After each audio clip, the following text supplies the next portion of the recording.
সুপ্রিয় দর্শক, আজকের এই ভিডিওতে খুবই গুরুত্বপূর্ণ একটি আপডেট নিয়ে আপনাদের মাঝে হাজির হয়েছি। আজকের এই প্রতিবেদনটি খুবই গুরুত্বপূর্ণ একটি প্রতিবেদন।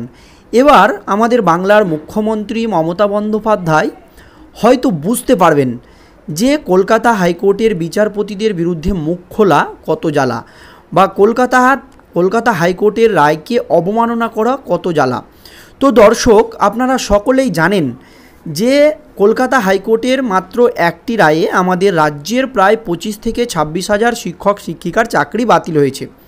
তার মধ্যে কেউ বৈধ এবং কেউ অবৈধ।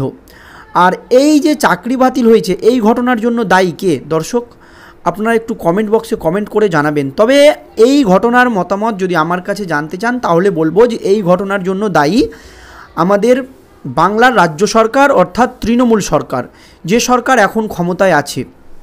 কারণ কলকাতা হাইকোর্টের বিচারপতিরা যে চাকরি বাতিল করেছে 26,000, তারা কিন্তু কারা বৈধ এবং কারা অবৈধ এই সংক্রান্ত একটি লিস্ট নাকি রাজ্য সরকারের কাছে, অর্থাৎ এসএসসির কাছে নাকি চেয়েছিল। কিন্তু সেই লিস্ট কলকাতা হাইকোর্টের বিচারপতিদের বা আপনার সিবিআই আধিকারিকদের হাতে দেওয়া হয়নি।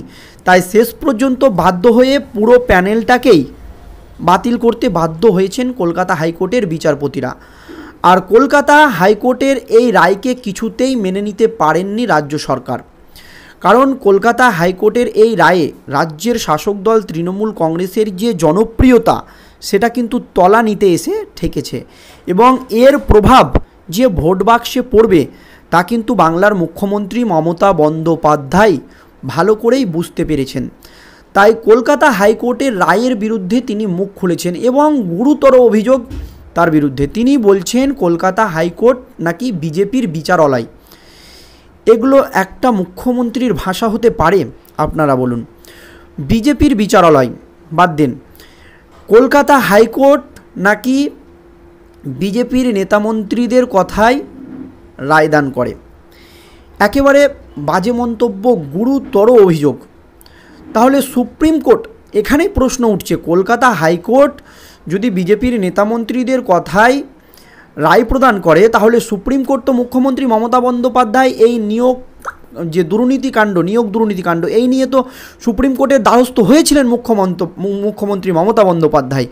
আর সেই সুপ্রিম কোর্টই এই রায়কে কলকাতা হাইকোর্টের ডিভিশন বেঞ্চে পাঠিয়েছে যে এই মামলার রায় ঘোষণা করবে কলকাতা হাইকোর্টের ডিভিশন বেঞ্চ, মানে সর্বোচ্চ বেঞ্চ। এরপরে আর কোনো বেঞ্চ কলকাতা হাইকোর্টের নেই।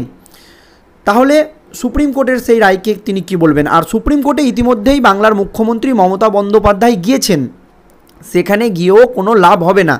একথাই কিন্তু যারা বিশিষ্ট আইনজীবী তারা বলেছেন যে সুপ্রিম কোর্টের নির্দেশেই কিন্তু হাইকোর্টের ডিভিশন বেঞ্চের এই মামলার রায় দান ঘোষণা করা হয়েছে। কিন্তু মোদ্দা কথা হলো, মুখ্যমন্ত্রী মমতা বন্দ্যোপাধ্যায় হাইকোর্টকে নিয়ে এই ধরনের মন্তব্য কেন করবেন?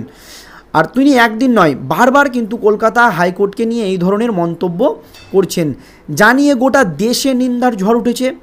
গোটা রাজ্যে মুখ্যমন্ত্রীর এই মমতা বন্দ্যোপাধ্যায়ের মন্তব্য নিয়ে নিন্দার ঝড় উঠেছে। আমি কালকে একটি এবিপি আনন্দে প্রতিবেদন দেখছিলাম, আপনারা জানেন যে ঘণ্টাখানেক সঙ্গে সুমন, সেখানে বিশিষ্ট লোকরা এসেছিলেন, যারা বিশিষ্ট রাজনীতিবিদ আমাদের রাজ্যের এবং যারা বিশিষ্ট আইনজীবী, এছাড়াও বিশিষ্ট আধিকারিক, তাদের প্রত্যেকের একই মন্তব্য যে কলকাতা হাইকোর্টের রায়কে নিয়ে এইভাবে ছেলেখেলা করা বা এইভাবে মন্তব্য করা, এর বিরুদ্ধে কঠোর পদক্ষেপ গ্রহণ করা উচিত কলকাতা হাইকোর্টকে। না তো আমাদের রাজ্যের যে আইন ব্যবস্থা, সেটা কিন্তু একেবারে ভেঙে পড়বে।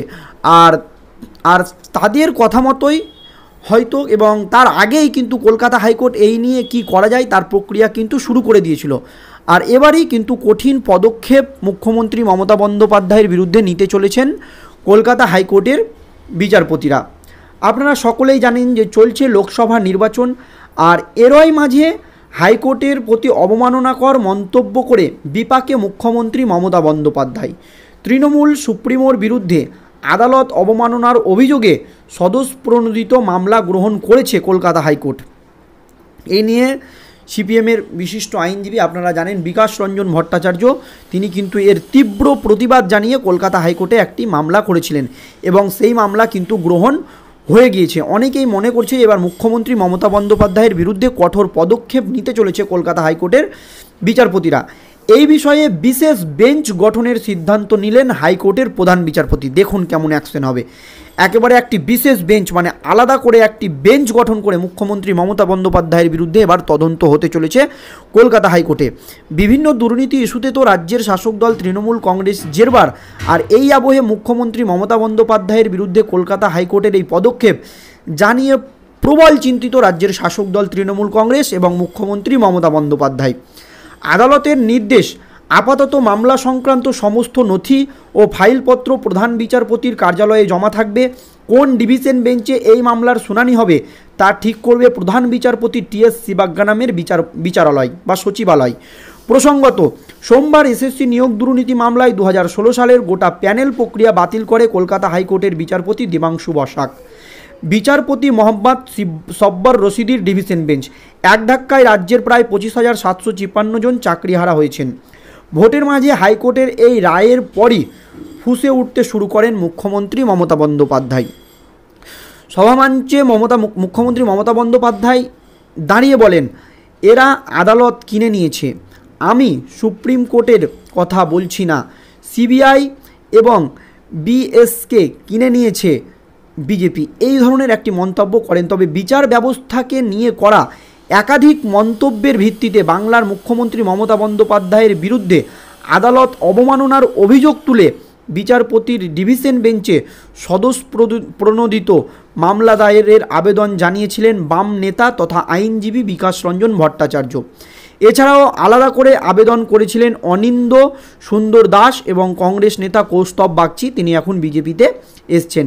এই তিনটি আবেদনের ভিত্তিতেই মুখ্যমন্ত্রী মমতা বন্দ্যোপাধ্যায়ের বিরুদ্ধে মামলা গ্রহণ করে আদালত। আর এসএসসি মামলার রায়ের প্রেক্ষিতে মুখ্যমন্ত্রীর বলা একাধিক বক্তব্য বৃহস্পতিবারই হলফনামা আকারে জমা দিয়েছেন বিকাশ রঞ্জন ভট্টাচার্য এবং হলফনামায় মুখ্যমন্ত্রী মমতা বন্দ্যোপাধ্যায়কে সাবধান করার আবেদন জানিয়েছেন প্রবীণ আইনজীবী। এদিন প্রধান বিচারপতি বলেন, পূর্বেও মুখ্যমন্ত্রীকে সতর্ক করেছে হাইকোর্ট। ওদিকে বিকাশ রঞ্জন ভট্টাচার্য বলেন, ও বারংবার বিভিন্ন জায়গায় বিচারপতি এবং বিচার প্রক্রিয়া এবং বিচার ব্যবস্থাকে আক্রমণ করছেন মুখ্যমন্ত্রী মমতা বন্দ্যোপাধ্যায়। এটা সংবিধান বিরোধী। তাই মুখ্যমন্ত্রী মমতা বন্দ্যোপাধ্যায়ের বিরুদ্ধে কঠোর পদক্ষেপ নেওয়া অত্যন্ত প্রয়োজন। আর এই ঘটনার পরই মুখ্যমন্ত্রী মমতা বন্দ্যোপাধ্যায়ের সমস্ত মন্তব্যকে একত্রিত করে লিখিত আকারে জমা নিয়ে মুখ্যমন্ত্রীর বিরুদ্ধে এবার ডিভিশন বেঞ্চের একটি বিশেষ কমিটি গঠন করতে চলেছে কলকাতা হাইকোর্টের প্রধান বিচারপতি ডি.এস. শিবাজ্ঞানাম, জানিয়ে চিন্তিত মুখ্যমন্ত্রী।